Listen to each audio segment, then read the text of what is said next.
are going to be speaking. But it's a master class in admissions, financial aid, and scholarships. So we're talking about everything money. I mean, everything associated with that, as well as the applications. I kind of wanted to also tell you a cool bonus that they're doing, which is that there's going to be $1,000 no essay scholarship drawing to anyone who attends it at the very end. So that's a big deal. I mean, can you imagine if your kiddo gets $1,000 scholarship just because they attended that boot camp? So that's a single, just so we're clear, it's a single $1,000 scholarship that's being given out, but the parents love that. Who should attend this thing? Well, it's pretty simple. If you're a parent who has a high schooler thinking about college, if you're not sure about starting or planning for college, if you've got worries about how you're going to pay for college, or you want to know how to maximize financial aid and scholarships, as it says, this course really is for you. I mean, it's going to be filled with a ton of great information that's going to be put together. So super excited about this. I'll show you a couple of details down here, which is, day one is how to find the right college at the right price. Day two is going to be the SAT and ACT breakdown, and specifically, getting into what's going on with the SAT, ACT, and even in this day and age of test optional, what's happening with that. Day three is where I'm included, which is acing your college application and the personal essay. So it's really focused on helping students. And by the way, just a quick notice on this. Not only can you attend this thing live, but also you got the ability to get the recordings, which is something that's a big deal. That's why we're doing something different with this boot camp. It's not free. It's actually, there's a cost associated, but if we got a deal for you, by the way, which I'll talk about in just a minute. Day four is cutting college cost with financial aid and scholarships. So some great details there from Matt and Peg. And then finally, day five is a recap of everything that's been talked about, but it's also going to be a Q&A session, which should be outstanding, because what they've done is they've gotten financial aid and admissions people from different schools. I guess it's all financial aid guys that are involved. In fact, Peg's the solo woman to keep everybody in order there, but that's going to be an awesome session to go through. And that's also when they're going to do the $1,000 no essay scholarship drawing. So you get all of that. I mean, everything comes with it, but here's the other cool part. You also get a 1-year premium MyCap subscription. So that's to our software, where it's going to be, provided, obviously, where you've got access to all the colleges, plus other content that comes along with that, webinars and things like that. There's a Princeton review discount. There's the $1,000 no essay scholarship. And then, of course, all the years of experience of everybody that's part of that. And then the pricing on it, it's only $99, which is just unbelievable. But here's where it gets crazy. I mean, I don't know about you, Chuck, but I couldn't believe when they actually did this.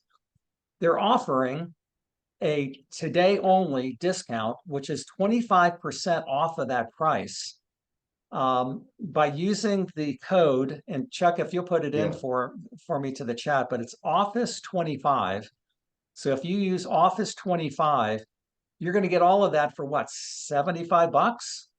I mean, that's unbelievable. It's just unbelievable because of the software and the whole boot camp, and the discounts that come from Princeton Review. I mean, all kinds of great resources. So I don't know. I think it's a no-brainer, especially, no matter how you look at it, whether you've already got the software, whether you don't, you can't beat it for $75, can you? No, and look, I've been involved with these boot camps, I think going on close to 5 years now, and it's just getting better and more informative and better experts every year.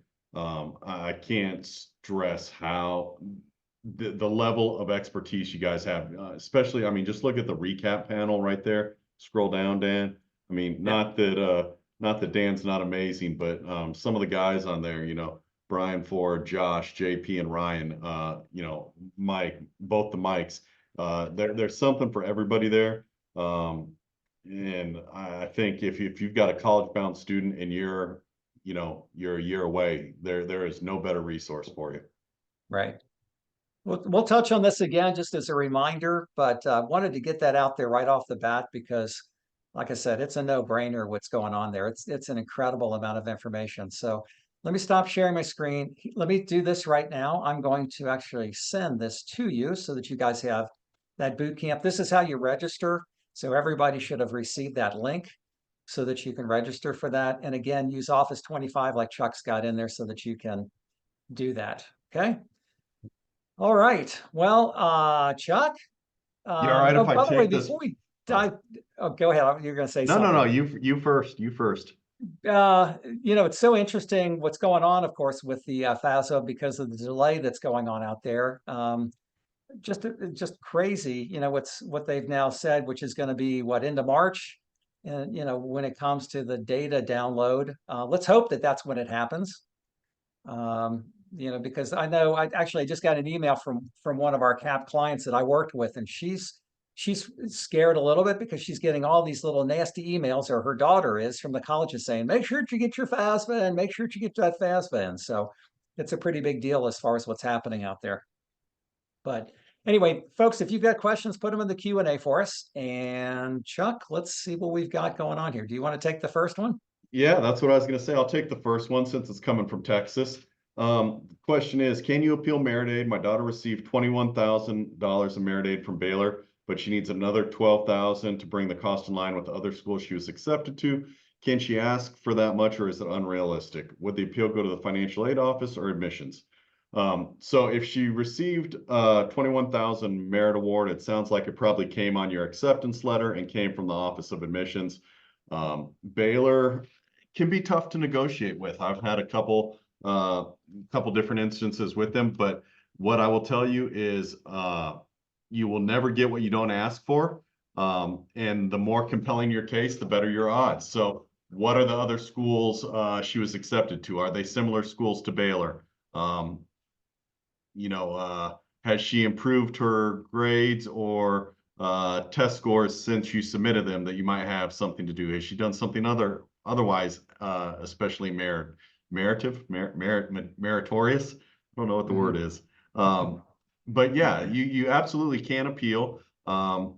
You're going to want to ask for a realistic amount. 12,000 when you've already received 21 might be a big ask, but depending on the other schools you've got into and what some of our other awards are, it might make sense. Dan, anything to add on that one? No, I totally agree. I mean, the best leverage you got is having other colleges that have given her big scholarship money. I mean, that's really what's going to help you out in that way for sure. So, no, totally agree. Awesome.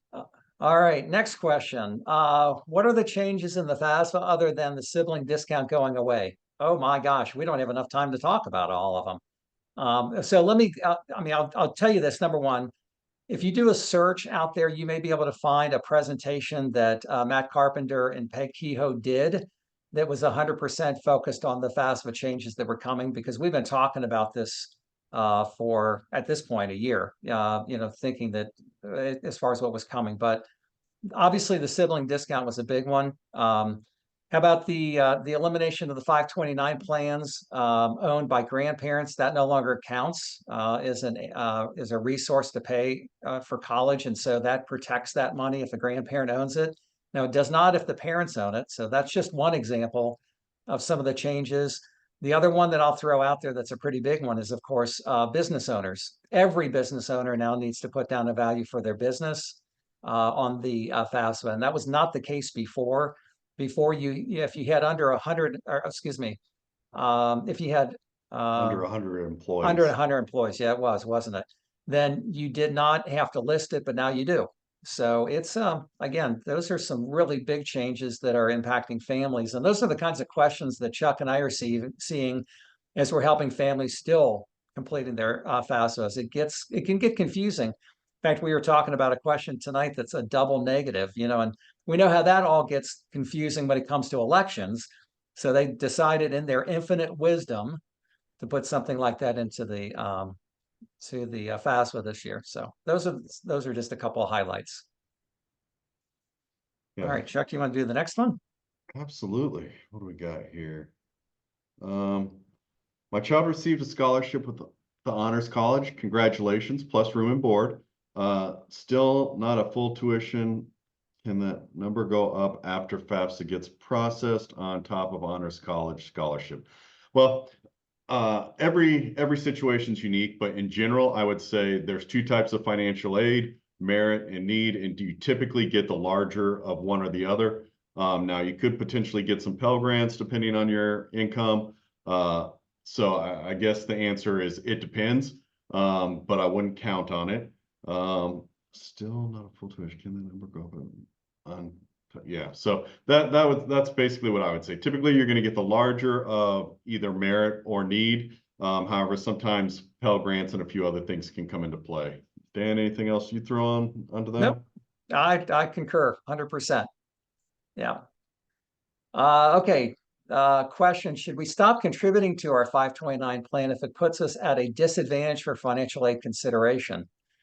Well, no. I mean, I personally think that you still need to have the money there. You know, it's such an interesting conversation, right, Chuck? People bring this up as far as, you know, should we stop the 529? Should we stop, you know, setting money aside? And yet the reality is you need to have money there if you can to pay for college, right? Yeah. So. Yeah, I tell all families, look, in my day-to-day life as a financial advisor, everybody's situation's unique, right? But paying for college is tough. And if you don't save, it gets even tougher. Borrowing can be expensive. So continue to save as much as you can. The savings in your 529 are going to be the lowest impact of all the things that go into whether you get need-based aid or not. You know, they're going to be assessed at 5 or 5.6%, somewhere in that range, where your income is going to be assessed at a lot more.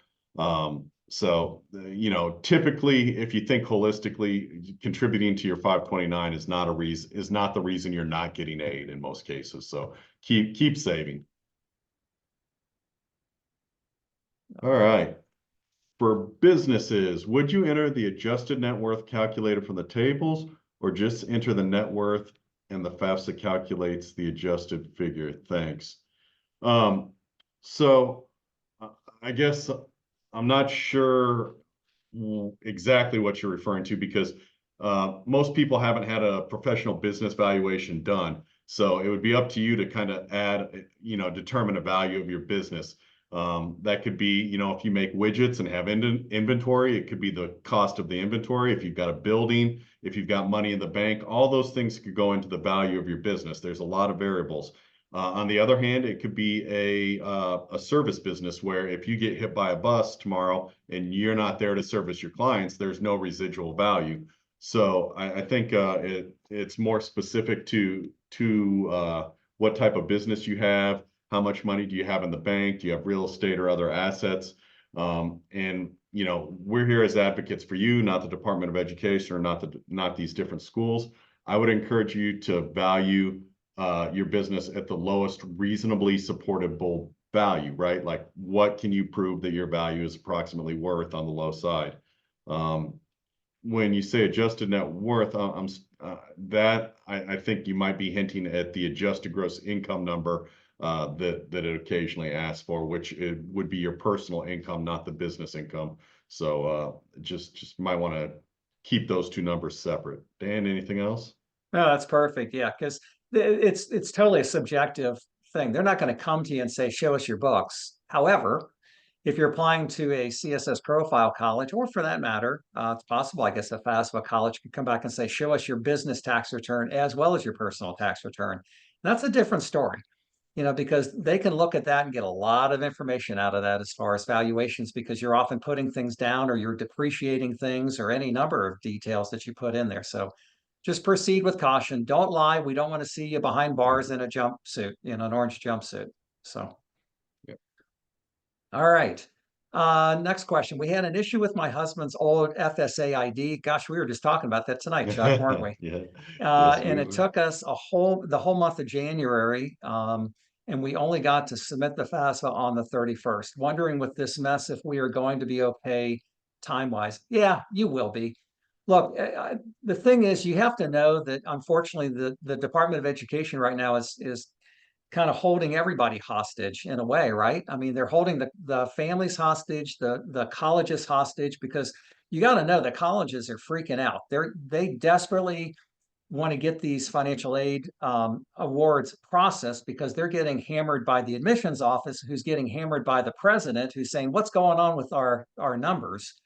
And so once this floodgate opens up, it's going to be just incredible amount of information that's going back and forth. And, ultimately, that's going to happen. So the answer is you're fine. You should be absolutely fine, even in spite of some of these colleges sending out these, statements about make sure to get your FAFSA done, by XYZ date. I mean, we saw January the 15th, end of February, and it's kind of continued to be kicked down the road based on the fact that they're realizing these, they're not even going to have the information they need. In fact, some schools have gotten creative with what they're doing by creating their own financial aid forms in a way to do some preliminary number crunching anyway. So it's all over the place. Any other thoughts on that, Chuck? Yeah, I've told everybody I've worked with not to sweat it, complete it as quickly as you can. And, if the school uses a timestamp, they use a timestamp, but otherwise you're in the same boat as 3 million other families. So don't panic too much. All right. Where can I find scholarships if I'm not an A student, more like a B plus student? My family's also not qualified for financial aid, but they're not well off. Sure. So I'm going to share my screen real quick, and hopefully everybody has a College Aid Pro account. And if you are logged in and go to your dashboard and scroll down to the first page break, private scholarships right there, unlock $5.1 billion in private scholarships. You can come in here and search. You can search based on your state, the area of study, your ethnicity. Do you have a military background? The amount you need, religion, civic organizations you participate in. So there's tons of ways to search. Grades aren't actually an explicit one, but a lot of these are more designed for something else, right? Your ethnicity, your religion, your area of study, the school you're going to, where you serve. So they are all great choices, and we'd encourage you to take advantage of that search function. And I will also put a list of other scholarship websites in the chat. I want to make it clear we are not affiliated with any of these, and make no warranty as to how successful your search will be, but they are a resource that you can use. Yeah, and Chuck, also Paula came back and clarified what she's talking about is, there's that stair step chart or chart that they've got out there for the business valuations. That's what she's referring to. That's the adjusted net worth tables that she's out there using. So okay, yeah, so that's like our tax code, right? The bigger the valuation of your business, the more they're going to assess against it, right? Like the more income you earn, the higher your marginal tax rate goes up. So if you've decided that your business falls into one of those ranges, that's how you're going to determine what the assessment will be in the SAI calculation. I hope that is answering what you're asking, but that's how I would read that. Okay. Let me go ahead and, since you're working on talking about that, let me do this next one. When we completed the FAFSA, we were only asked a few general questions. Yeah, welcome to the FAFSA simplification process, right? Then asked to submit. Last year, we couldn't even auto link to our returns and had to enter everything manually. I believe it. It felt off. I went back in a week later and was asked the same questions and resubmitted the same answers. Then it seemed to go through. We've received confirmation in our SAI. Is that it? Yep, that's it. You should feel good you got your SAI. I would say at least a third of the families I've helped have not got their SAI, so you're on the right track. Yeah, it's been incredible how many families are not getting their estimated student aid index. And for those of you that don't know what we're talking about, when you submit the FAFSA, ultimately the student gets an email from the US government that says, basically, congratulations, your FAFSA has been submitted.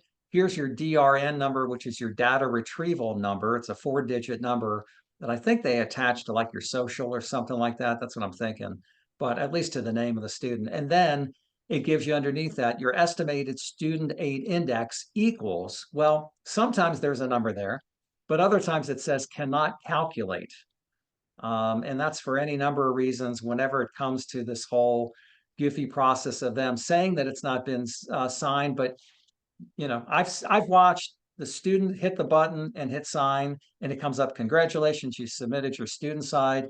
I've watched the parents do the same thing, click the button to electronically sign it and sign it, and then submit it. It says, congratulations, your FAFSA has been submitted, and it still comes up with no estimated student aid index in there. So there's no rhyme or reason to it. Welcome to one of the glitches that exist in the whole FAFSA. So, but congratulations, you got it done. Now you have to patiently wait until they process all that information to get your financial aid offers. So. All right, when appealing merit aid award from a school, do we reveal the name of the other schools in the awarded merit aid and the amount we'll pay at those schools and ask them to match?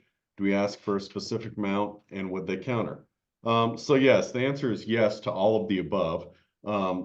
Typically, you're going to want to be providing as much context and personal explanation to your story as possible. You want to make it personable. I'm excited that I've been accepted and I really appreciate the current award. And I'm writing to ask for an increase in the merit scholarship because, did your SAT scores go up? Did your GPA go up? Have you done something extracurricular? You have to make them believe that that school is your first choice. So, something along the line of, if you're willing to match or not match, if you're willing to grant me this additional request, I'm prepared to commit or sign my, acceptance letter immediately. Something along the line of while school X is my first choice, the finances and deciding factor in my decision. I've been offered these significant other awards. I would look at them in an absolute term, right? Was the dollars greater just in absolute terms? And then was it greater in terms of a percent of the total cost of admission? It might be a slightly less expensive school, but the award was higher in a percent. So all those things would go into it. And also add something to the effect of why your student will improve the incoming freshman class. What do you bring to the class that makes you special? Those would kind of, be the things I would suggest when it comes to merit aid. So yes, include all that information, include the letters, include the amounts, and ask for a specific amount. Excellent. Next question. My role was eliminated a month ago. I do have 2 months to look for a new internal role. Should I update my FAFSA? Not sure if I can update it once it's submitted. We do have quite a bit of assets almost ready to retire. Congratulations. Early in a few years, so not sure it would make any difference. It will not make any difference. I'll just tell you that right now. The truth of the matter is colleges won't even start looking at a loss of job at least for 6 months. You have to show 6 months, and the fact that that you're still there for a couple more months, it looks like they're not even going to consider you any kind of an income loss. And for some schools, it could even be longer than that. You do have to know that what you're talking about there then is going through some kind of an appeal process with the school. But first, here's hoping that you either can retire or that you do find that other internal job within your organization. And if it does come down to the point where it's having a significant impact on your income, which then turns around and impacts your student aid index, then by all means, you should go back and appeal that, because let's remember, this is not a 1-year solution. This is 4 years of college at a minimum that you're looking at paying for. So, just be very proactive about doing that and having those kinds of conversations. And it also would not hurt if things are, dragging on there to at least get it in the file for your student, that you've had this income loss. Okay. Any other thoughts there, Chuck? No, I think that's perfect, actually. As always, anything that comes from my man Dan is perfect. Back at you, bud. All right. Want to share a piece of advice? So this one is just an advice. Anyone trying to call, so I assume it's the FAFSA hotline, call 10 to 20 times. Eventually the call goes through. Play with the options on the answering line. It took me hours and multiple calls to get through. So I think that's probably, if you're having a challenge with your FSA ID, is probably what that relates to, but I'm not certain. Yeah, and it even could be, other things associated with other questions that you've got on it. I mean, I know a lot of people have really been freaking out about not being able to get a formal answer to why is that submit button not showing? Because I clicked the button, I even went back and did it again, it's still not showing up, you know? But thanks for that advice. That's really good stuff. All right. My son is American, but we are not. Can we apply for financial aid for him? He now lives abroad. Assume he is considered an international student. Do we still submit the FAFSA or CSS? For state universities, will he be able to apply for in-state tuition after residing in the state for 12 months? What if we get a part-time job while studying? Or what if he gets a part-time job? So the bottom question there, we can't answer that for you. That's a per state conversation that you're going to need to have. You know, some states have leaner requirements when it comes to being able to get in-state residency than others. So that's actually a per state and per school basis. So you'll have to check into that. When it comes to financial aid, you know, what's interesting is that the CSS profile, and you'll have to check again the colleges, because this is the big part of this, is we don't know what colleges your student's applying to. But there are colleges that require the CSS profile for international students. And so in this particular case, you said that he's living abroad, but he's a US citizen. So this is one of those cases where you may have to do some research with the college, you know, to see what they're requesting. If he's an American citizen, then he should be able to apply for the FAFSA. There's no problem with that. The only challenge, of course, is going to be as to how you then provide the parent information in that case. And in fact, that was something, Chuck, you're probably aware of this too, that came up with students who have parents who don't, for example, maybe don't have a social security number and stuff like that. That's really created a major issue, hasn't it? Yeah, we've definitely seen more challenges with unique things, whether it's a foreign parent, whether it's a remarried parent or a divorced parent where a name has changed versus the tax return from 2022. You know, sometimes you can get around it by putting in the previous name, you know, different things, but there's been a lot of one-off instances of challenges, that's for sure. What you're going to have to try to do, by the way, because we have to be very clear on this, to be able to submit the FAFSA, you have your student has to have an FSA ID, and the parents have to have an FSA ID. I mean, in other words, the parent who's going to be completing the parent section of that. And so you're going to have to try to go and set that up. If you don't have a social security number, you may not be able to do it. I just don't know enough about it. I've not run into and had any of those yet. So I'm going to have to kind of plead a lack of having done it. Okay. I filled out the FAFSA in January and answered a question on parents' income wrong accidentally. I'm unable to change this because it says it's in review and I do not have access to this. I did call one of the colleges that we listed and they said to create a new form, but I cannot. Have you heard of anyone having this issue? Yes, I've heard of everybody, not everybody, but many people having an issue where they want to make a change, whatever that change may be. It may be income, it may be the double negative question. It could be anything. But once you've submitted that FAFSA, it goes to in process. And as Dan alluded to earlier, you know, we've been told that it should be the end of February. It could be March before that data is processed and sent to the schools. From what I've been told and what I understand, once it goes out, you'll be able to relog in and make changes. That's the answer I got from a FAFSA support hotline over chat. Now, you know, how accurate that is, I don't want to speak to, but my assumption is that that will be accurate. And then on the suggestion, it said create a new form. So I've heard some people suggest that, and I'm a little nervous about that. I know you can go to the FAFSA and where it says save, you could delete and start over. But if you've already submitted it, I have not tried that, and I'd be very, very concerned or suggest ultimate caution because you don't want to have two FAFSAs out there. I think that would create more problems than it would solve. So my opinion, and if Dan disagrees or agrees, I'll let him chime in, is you just wait till it gets processed and then try and make the change at that point. And then if you have difficulty, then you go school to school and address it. Keep in mind, they're likely going to ask for proof of that income when you tell them it's wrong. So I don't know if that'll be a W-2 or some kind of monthly pay stub, but something along that line to validate it. But I think the solution is wait till it's processed and make the change then. Yeah, and Chuck, I totally confirm what you're saying because it's one of those deals where I remember this so clearly, where a family had inadvertently gone in, and this was a couple of years ago, and had created two FAFSAs at the same time. And what happened was the system kept coming back and saying, "You haven't completed your FAFSA. You haven't completed your FAFSA," and so it created this loop of stuff that was going on. Who the heck knows what's going to happen with this new one?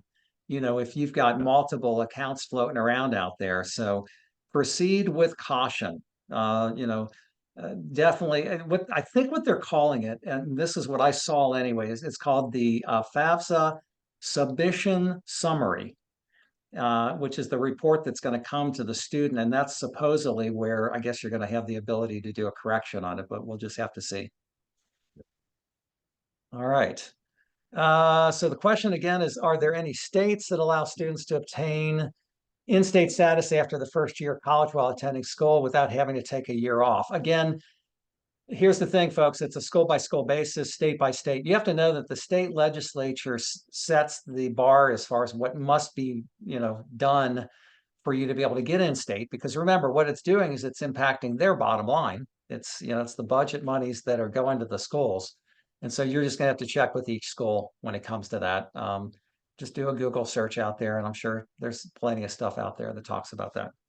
Yeah. One interesting note on that topic that I just heard recently, and I have not confirmed this, but my neighbor's daughter is going to Florida State as a freshman and doing her first year abroad. And he told me that when she gets back from the year abroad, Florida State will consider her in-state. So that was something new to me. Yeah, I've heard that one too. That one really is a unique situation. So I guess my point of that comment was to Dan's point, check with the school, check with the unique program you're in. I think,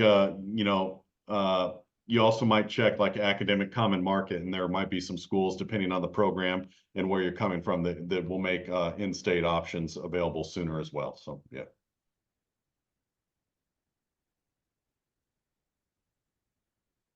All right. The student applied to more than 20 colleges. When will the colleges download that data from the FAFSA? Then at what point should the applicant remove some of the original colleges and put the colleges they didn't have originally listed? Again, so we think that that's going to happen sometime late February to late March. You'll get a notice that it's been, gone to processed. And then at that point, I think you'll be able to add the additional schools. Dan, any thoughts? We're totally in the hands of the Department of Education at this point, Yeah. folks. Yeah, I mean it's unfortunate, but it is what it is. So, yeah. Should both parents get an FSA ID or only one parent? We've not started anything. We believe that you should get one for both parents, and let me tell you why. Back to kind of this whole thing that sometimes things go awry when you're filling out the FAFSA, and for whatever reason you have issues with one parent, it not recognizing them, and then maybe you'll be able to get it through with the second person as far as doing that.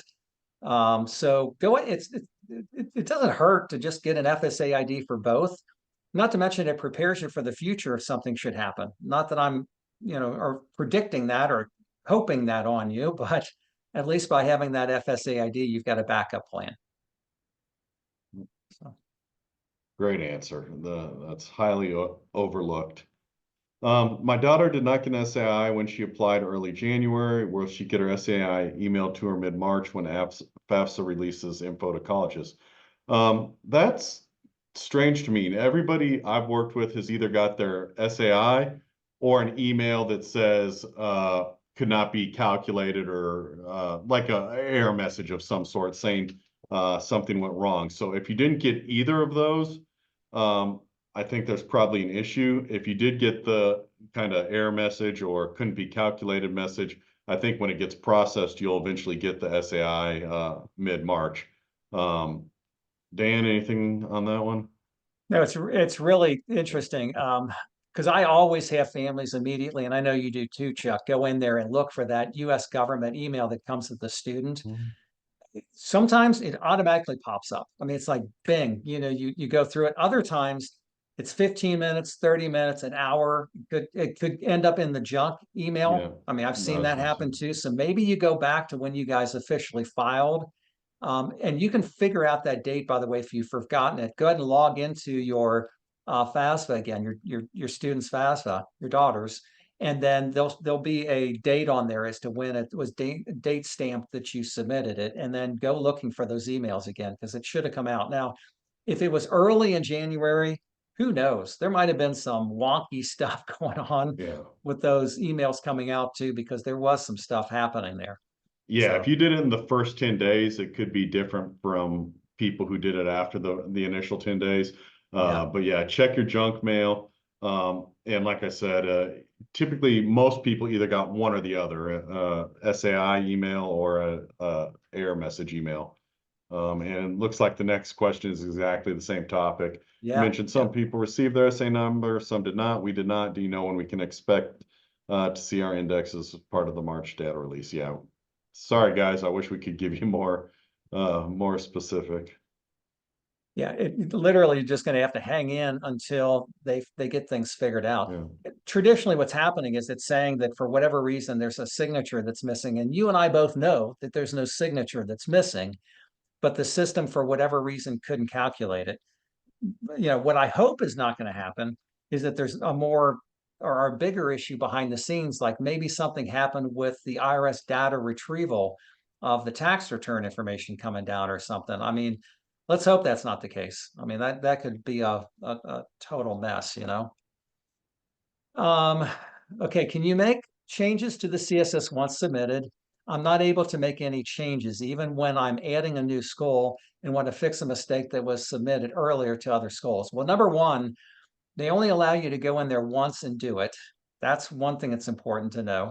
Number two, what you're doing is you're going in, you're actually typing in the correction that needs to be made into the system.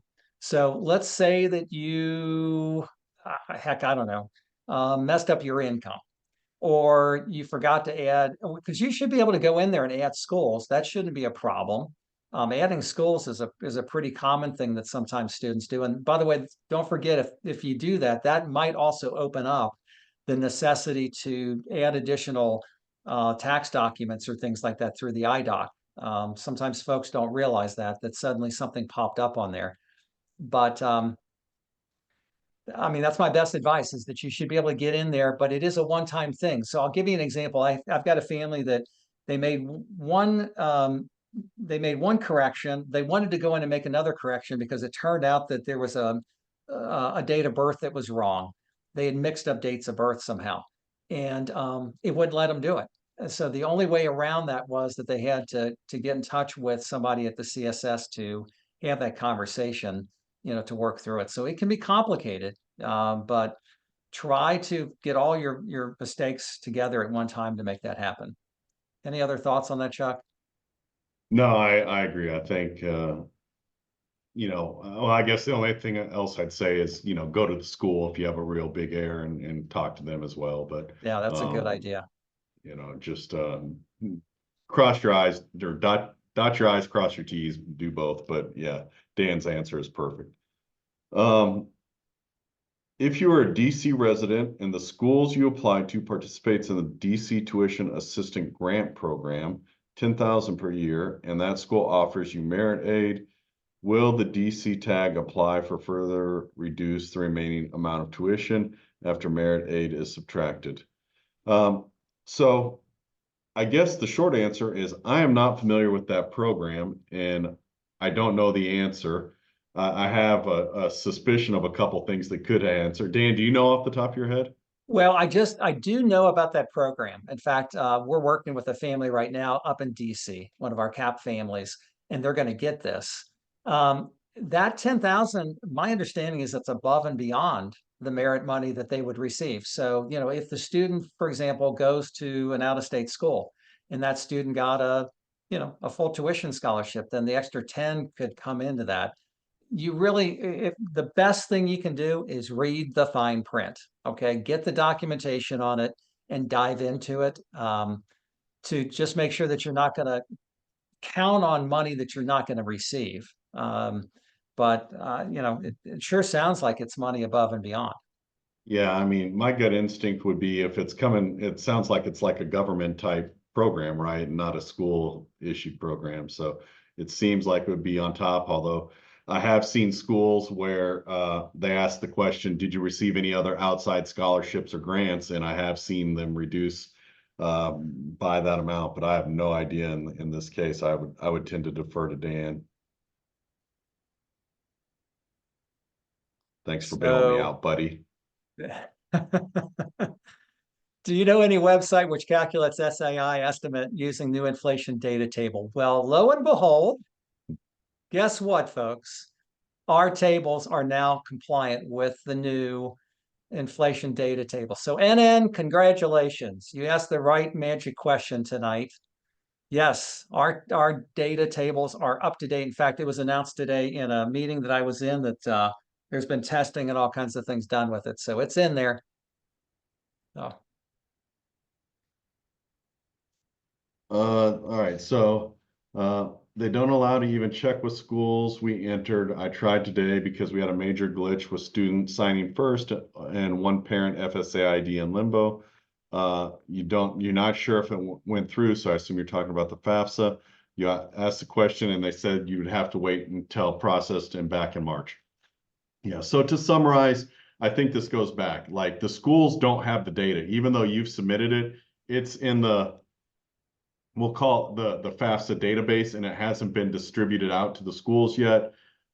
We think that has to do with things like the last question, right? They don't want to send it out without updating the tables that impact it.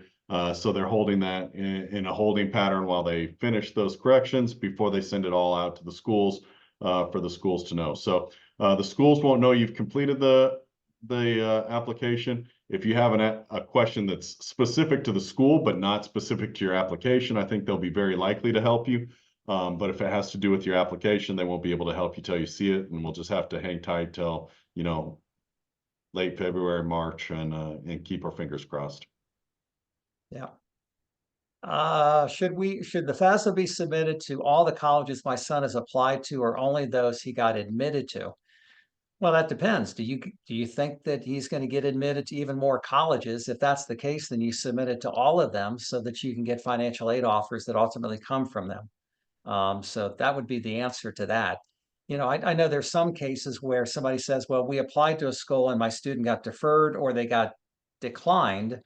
And, you're just getting around to doing the FAFSA, which makes sense, right? It's possible that that could have happened, especially if a student applied ED someplace or, that's a prime example. But in that case, if they've been declined, no, don't submit the FAFSA to that particular school. It's none of their business what your financials are. So just be careful.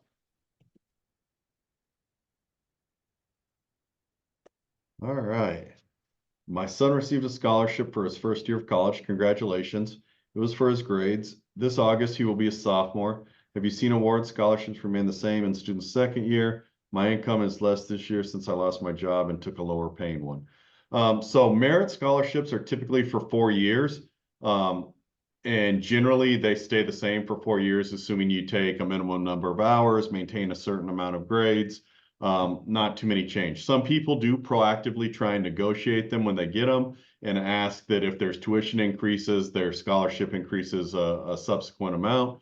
If you didn't do that, I think you should assume the scholarship will be the same amount, assuming he's meeting all the requirements.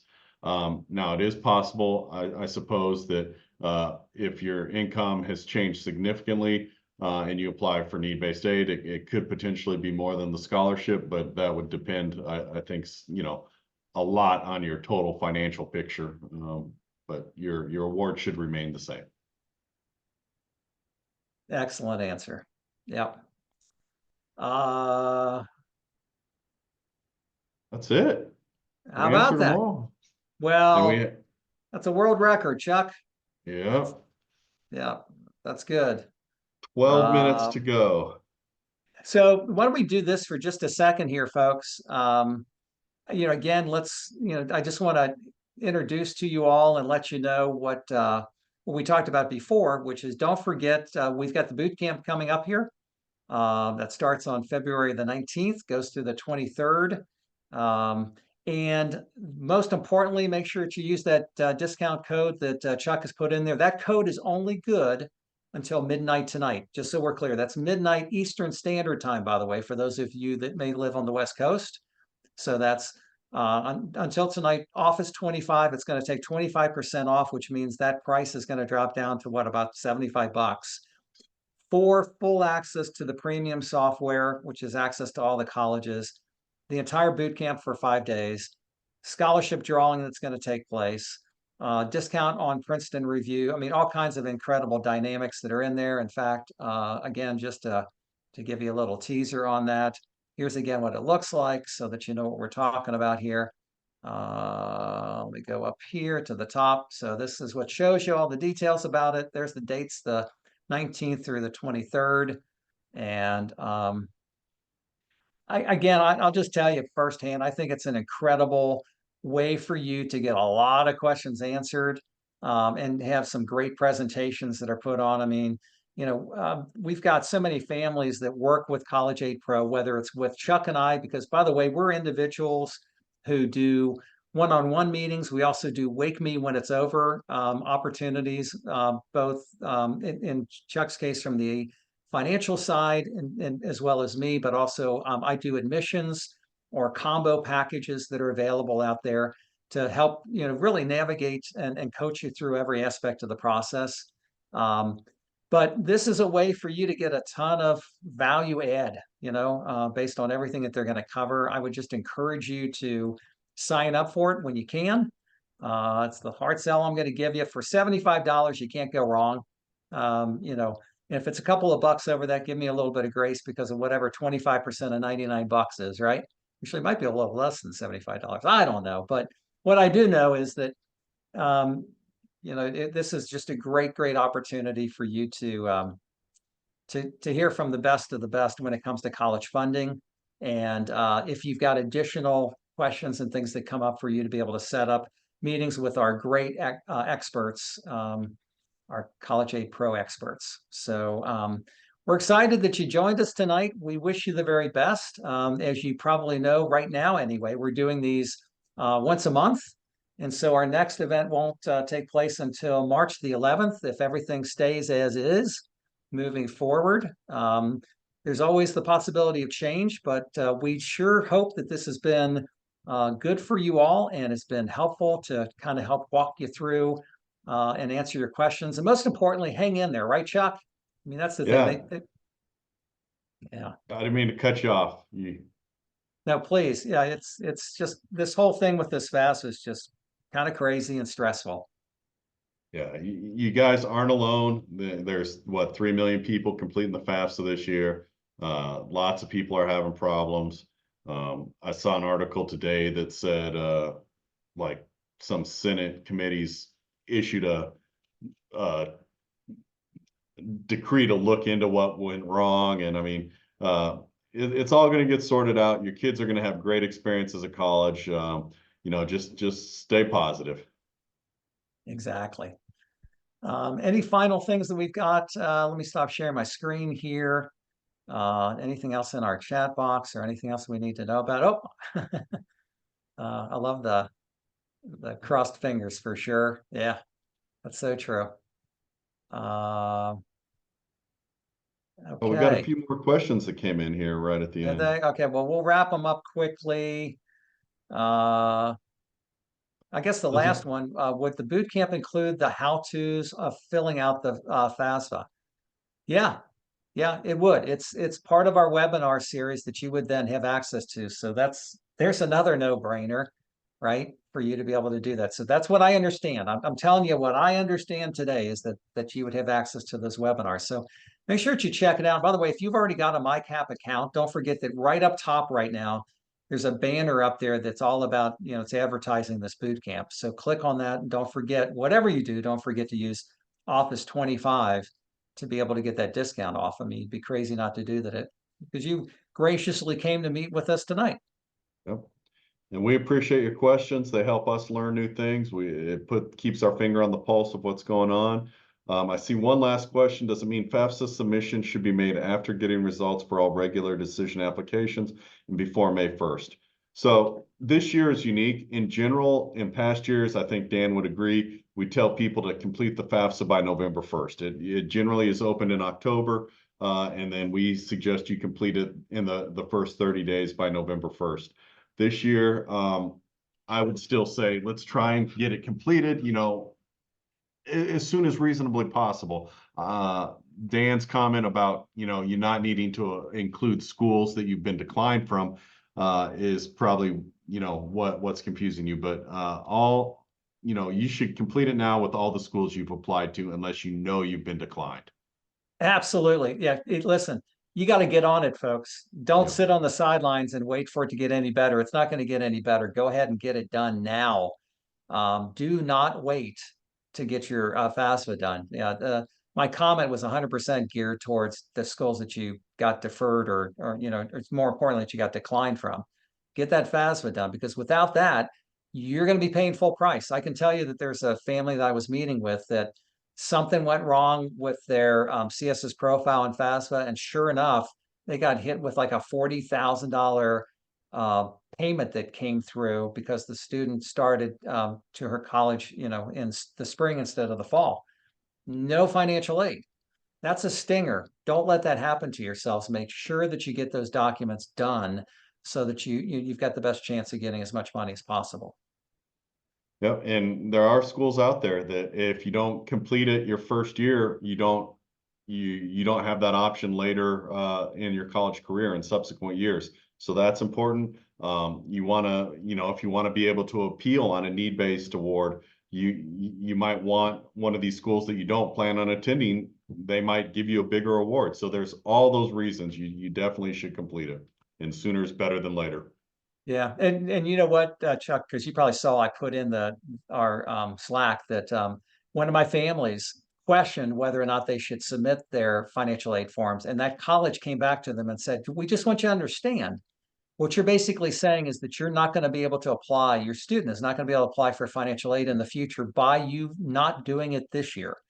And that kind of sent a shockwave through them. In fact, they reached out to me and asked my opinion. I said, look, I tell all my families, regardless of your income or your assets, you ought to do it the first year as a backup plan, and the reason, we understand this, don't we, Chuck? There are families that become disabled. They die, they lose jobs, their businesses go bankrupt.